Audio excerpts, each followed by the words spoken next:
बिस्मिल्लाहिर्रहमानिर्रहीम। अस्सलाम वालेकुम। मैं जकी अब्बास हूं।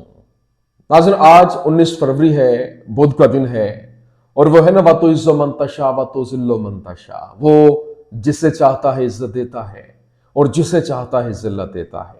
जिस तरीके से डोनाल्ड ट्रंप की जानिब से गजा के ऊपर अपने तसल्लुत का ऐलान किया गया, ना सिर्फ ये बल्कि गजा में रेस्टोरेंट्स और फिर वो साइट और फिर पूरे का पूरा प्लान वहां पर जो है वो तरतीब दिया गया कि कैसे यहां से गजा के लोगों को निकाला जाएगा और निकालने के बाद यहां पर हम होटल्स बनाएंगे, रेस्टोरेंट्स बनाएंगे और साइट डेवलप की जाएगी और जमीन को बेचा जाएगा, दुनिया का जदीद तरीन शहर बनाया जाएगा। लेकिन एक प्लान आपका होता है, एक उस पाकजात का होता है और होता वही है जो मंजूर खुदा होता है।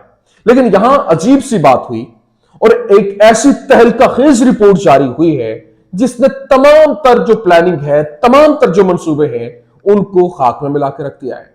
अभी वो कैदी जो कि इस वक्त इजरायली कैदी थे, 7 अक्टूबर को फलस्तीनी मज़ाहमत की जानिब से हमास ने उनको अपनी कैद में रखा था, अभी वो मुकम्मल तौर पर रिलीज नहीं हुए और इस रिपोर्ट ने तहलका मचा दिया है कि वो जो एलीट कमांडोज इस वक्त अमेरिकन एलीट कमांडोज जो यहां पर लड़ने के लिए आए थे, 200 के करीब तादाद बताई जा रही है और वो जनाब वाला वहां से गायब है या फिर मार दिए गए हैं। इस हवाले से एक ऐसी रिपोर्ट जारी हुई है जिसने अमेरिका समेत पूरी दुनिया के अंदर तहलका मचा के रख दिया और जो फलस्तीनी मज़ाहमत है उनको एक गोरिल्ला वॉरफेयर का, यूं कह लें कि एक बहुत बड़ा उनको दाव पेच के लिहाज से, गोरिल्ला वॉरियर्स के लिहाज से उनको माना जा रहा है कि इन जैसी जंग नहीं कोई कर रहा। ये क्या मामला है, किस तरह से इनको ग्रैब किया गया और कहां से ये रिपोर्ट जारी हुई है, बड़ी आम स्टोरी है, आपके सामने रखना है। और फिर पिछले व्लॉग में मैंने आपको खबर दी थी, मैंने आपको बताया था कि जो इजराइल के ऊपर जो बरतानिया है या फिर ऑस्ट्रेलिया है, उनकी जानिब से तजारती पाबंदियां आयद की गई थी। लेकिन अब जो ही पाबंदियां वहां से लगी हैं, यूरोप जो है वो उनके ऊपर पाबंदियां आयद कर रहा है और फिर इसराइलियों की गिरफ्तारियां जो है, इसराइली फौजियों की गिरफ्तारियां वो यूरोप के अंदर हो रही हैं। ये क्या मामला है और अचानक से ये पैरामीटर कैसे बदला? वो यूरोप जो कि इसराइल की सपोर्ट में खड़ा दिखाई दे रहा था, अचानक से वो उनके फौजियों को ह्यूमन राइट्स के वायलेशन के ऊपर गिरफ्तार क्यों कर रहा है? ये बड़ी अहम स्टोरी है, भी आपके सामने रखना है। और फिर ईरान जो है वो डट गया है। क्यों? क्योंकि ईरान के न्यूक्लियर प्रोग्राम के ऊपर हमले की तैयारी हो रही है और जो लिंडसे ग्राहम है उसने तो यहां तक कह दिया था कि 2 ऑप्शन हैं, या तो इनके ऊपर हमला किया जाए और इनके न्यूक्लियर प्लान को बिल्कुल तबाह कर दिया जाए या फिर इनके साथ डायलॉग किए जाए, लेकिन मैं पहले जो प्लान है उसके ऊपर अमल दरामद के लिए एंडोर्स करूंगा। लेकिन अब ईरान की जानिब से ऐलान किया गया और उसने कहा कि अगर हमारे न्यूक्लियर प्रोग्राम के ऊपर हमला हुआ तो फिर ये पूरी का पूरा रीजन जो है वो उस आग की जद में आएगा और ये ऐलान जंग होगा और फिर ये रीजन तबाह होगा। कैसे? ये तमाम तो डिटेल्स वन बाय वन आपके सामने रखते हैं। अच्छा, सबसे पहले मैं आपको बता दूं, देखिए इस वक्त हुआ क्या है।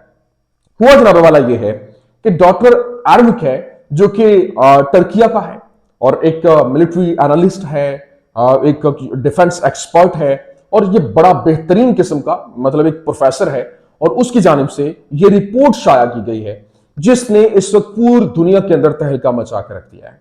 अमेरिका ऑफ कोर्स एक सुपर पावर, जिस तरह से बेशक नाम नेहाद कहें, जैसे भी कहें, वो है जिसने पूरी दुनिया को जब चाहा जैसे चाहा उसने नचाया। लेकिन अब हाँ वो जोर टूट रहा है। लेकिन अब उसकी जानिब से, डॉक्टर आरिफ की जानिब से ये रिपोर्ट किया गया और बताया गया कि जिस तरीके से ये जब 7 अक्टूबर की जंग छिड़ी और अमेरिका भरपूर तरीके से सपोर्ट मुहैया करने के लिए यहां पर कूदा और उसके 200 एलीट कमांडो जो हैं वो यहां पर पहुंचे और उनको यहां तक जो है वो लाया गया और वो लड़ने के लिए यहां पर पहुंचा। आपको याद होगा जब भी फलस्तीनी मज़ाहमत जो है वो अपने कैदियों को वो जो इन्होंने कैदी पकड़े हुए हैं यरगमालियों को रिहा करती है तो नया असला लहराते हैं और एक बड़ी एक्सरसाइज करते हैं, दिखाते हैं, अपना पावर शो करते हैं, जिस तरह से यूं कह ले। लेकिन जिसके बाद इसराइल जो है वो भरपूर गम गुस्से के अंदर है और वो इसराइली जो वज़रा है वो कहते हैं कि इनका खात्मा होना चाहिए, हमास का खात्मा जरूरी है।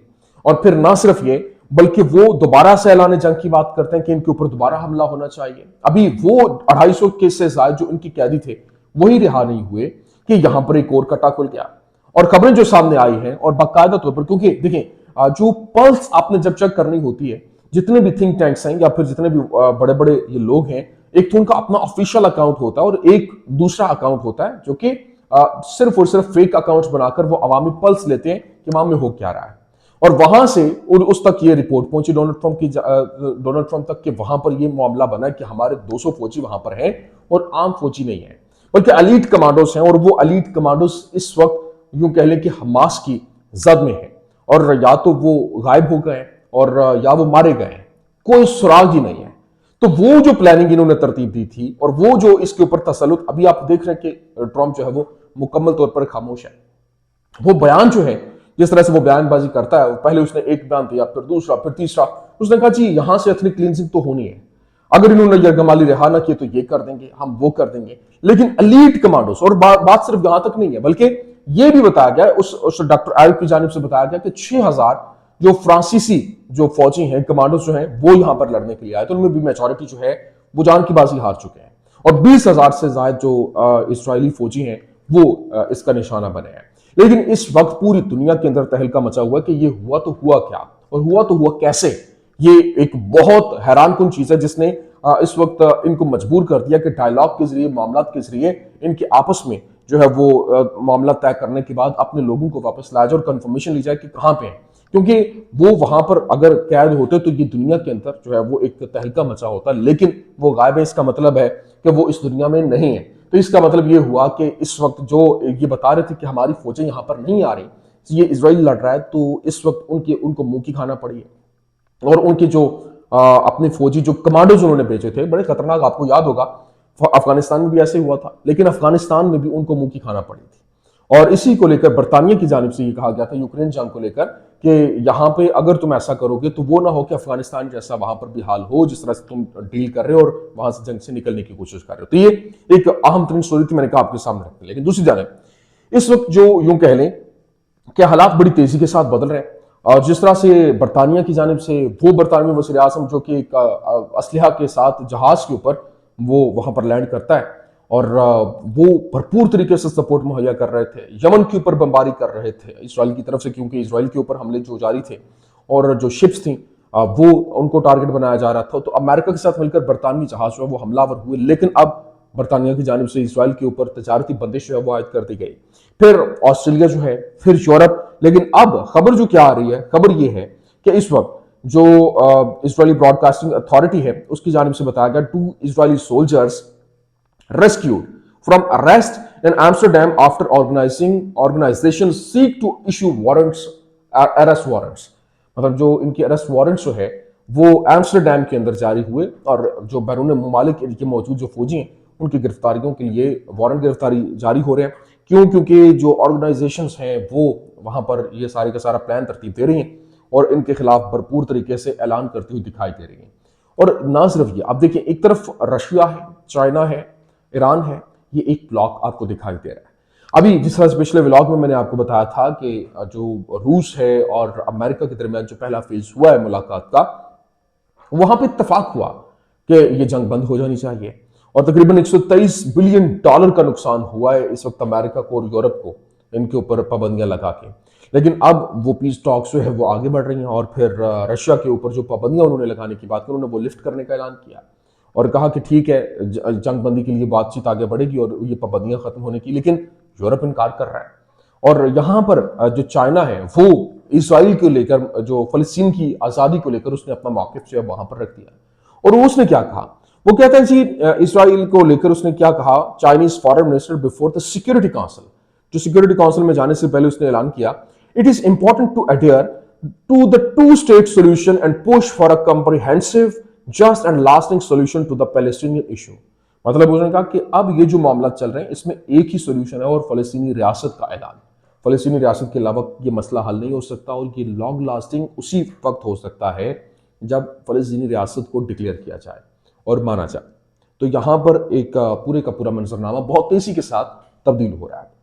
लेकिन अभी जिस तरीके से ईरान की जानिब से खबर जारी की गई और बाकायदा तौर पर उन्होंने यूं कह लें कि अनाउंसमेंट की है, और उन्होंने कहा commander of the Iranian revolutionary guards aerospace force, उनकी जानिब से कहा गया कि our nuclear program is scientific and can not be eliminated and targeting it means war. मतलब अगर आप इसको टारगेट करते हैं, पहली तो बात यह है कि ये साइंटिफिक है, हमला नहीं कर सकते, आप एलिमिनेट नहीं कर सकते। अगर आपने ऐसा किया तो वो ऐलान जंग होगा। लेकिन आगे क्या कहते हैं, आगे जो वो कहते हैं कि enemies do not seek war with us because the entire reason will be ignited. मतलब उन्होंने वाज़ेह तौर पर कहा कि अगर हमारे ऊपर हमला होता है तो फिर ये पूरे का पूरा रीजन जो है वो इसकी जद में आएगा। सॉरी। तो जिस तरीके से उन्होंने ये बात की और फिर बात को आगे बढ़ाते हुए उन्होंने कहा कि ये बर्दाश्त नहीं, पूरा का पूरा रीजन इसकी जद में आ जाएगा, ये बर्दाश्त नहीं कर सकते। फिर ईरानी जो ब्रिगेडियर हैं जनरल हाजीजादा, उन्होंने मजीद कहा कि we wanted to unveil one missile city every week, we would not finish unveiling these cities in 2 years।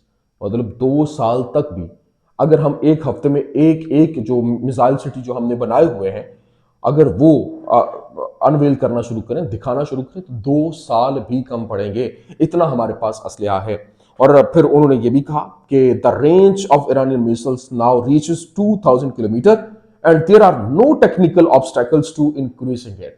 मतलब उन्होंने कहा कि हमारे पास जो एक्यूरेटली अपने टारगेट को हिट करने के लिए जो हमने अपने टारगेट्स अचीव किए, जो मिसाइल हमारे पास मौजूद है, वो 2000 किलोमीटर की रेंज तक पहुंच चुका है और कोई रुकावट नहीं है हमें इसको आगे बढ़ाने के लिए। जो इंटरकॉन्टिनेंटल बैलिस्टिक मिसाइल जो है ICBM, उसके बनाने को लेकर खबरें जो है वो गर्दिश में है। अगर 6000 किलोमीटर 5000 किलोमीटर तक रेंज तक मार करने वाला मिसाइल उनके पास आ जाता है तो फिर आप खुद अंदाजा करें। तो ये बहुत तेजी के साथ सिचुएशन यहां पर जो है वो तब्दील हो रही है। लेकिन अभी एक और जो इंपॉर्टेंट चीज है, और उन्होंने बाकायदा तौर पर यहां पर चीजें जो है वो सामने आई और कहा गया कि the talks come within the kingdom's effort to enhance security and peace in the world and in the belief that dialogue is a way to resolve international crisis। जो इस वक्त सऊदी अरेबिया के अंदर मीटिंग जो हो रही थी Russia और अमेरिका को लेकर, उन्होंने आपस में इत्तेफाक किया, मामला जो है वो सेटल डाउन करने की बात की और उन्होंने कहा कि ये पीस टॉक होने चाहिए और दुनिया का वाहिद एक ही हाल है, या तो एक ग्रैंड जो है वो प्लान तरतीब दिया जा रहा है पूरी दुनिया के अंदर अमल लाने के लिए और उन्होंने ये जंग बंद करने की बात हो रही है। लेकिन यहां पर जो अहम चीज है वो रशियन फॉरेन मिनिस्टर ने कहा कि we explain to the American side that NATO expansion poses a direct threat to the Russia. मतलब अगर आप नाटो को एक्सपैंड करते हैं और यूक्रेन के जो इलाका है उसको, यूक्रेन को आप नाटो में शामिल करते हैं, तो ये काबिल कबूल नहीं होगा, जिसके ऊपर अमेरिका ने इत्तेफाक किया, लेकिन नहीं डालेंगे। तो अब जो यूक्रेन है वो स्टैंड लेता हुआ दिखाई दे रहा है और बाकायदा तौर पर उन्होंने मिलकर इस जंग को रोकने और इसके जो आगे मराहिल हैं वो तय करने की बात की और ये फैसला हुआ है। और जो इनके ऊपर पाबंदियां लगाई गई थी और रशिया के ऊपर, उनको हटाने का फैसला जो है वो किया गया। लेकिन यहाँ इंपॉर्टेंट चीज ये है कि ज़ेलेंस्की मानने को तैयार नहीं, क्योंकि रशिया ने उनके यूक्रेन के बड़े इलाके के ऊपर कब्जा भी किया हुआ है और वो कहता है कि हम अपनी एक हिस्सा भी नहीं कहेंगे। यूरोप जो है वो मानने के लिए तैयार नहीं है। अब ज़ेलेंस्की ने कहा Ukraine is not ready to give up parts of its territory forever. मतलब हम अपने टेरिटरी जो हमने इनको वो जो है वो इन्होंने कब्जा किया है, हम सारे मुकम्मल तौर पर ताहयात उनको नहीं दे सकते, वो वापस होना चाहिए। लेकिन यहाँ जो यूरोप है वो जनाबे वाला डट गया और उन्होंने कहा कि हम इसका हिस्सा नहीं है, हमें मालूम नहीं है, तो हम इसको नहीं मानेंगे। तो वो इस वक्त अमेरिका और जो यूरोप है वो भी आमने सामने है और यूरोप के ऊपर इम्पोज करने की बात हो रही है। अभी अगर ट्रंप जो है वो फैसला ले लेता है तो वो यूरोप के ऊपर इम्पोज करेगा और ये फिर फैसला मनवाया जाएगा जिस तरह से वो जबरदस्ती मनवाता है। तो ये इस वक्त की कुछ अहम तरीन अपडेट्स थी, मैंने कहा मैं आपके सामने रख दूं। उम्मीद करते हैं वीडियो आपको पसंद आई होगी। पसंद आने की सूरत में लाइक कीजिए, शेयर कीजिए और हमारे चैनल को सब्सक्राइब करना मत भूलिएगा। शुक्रिया।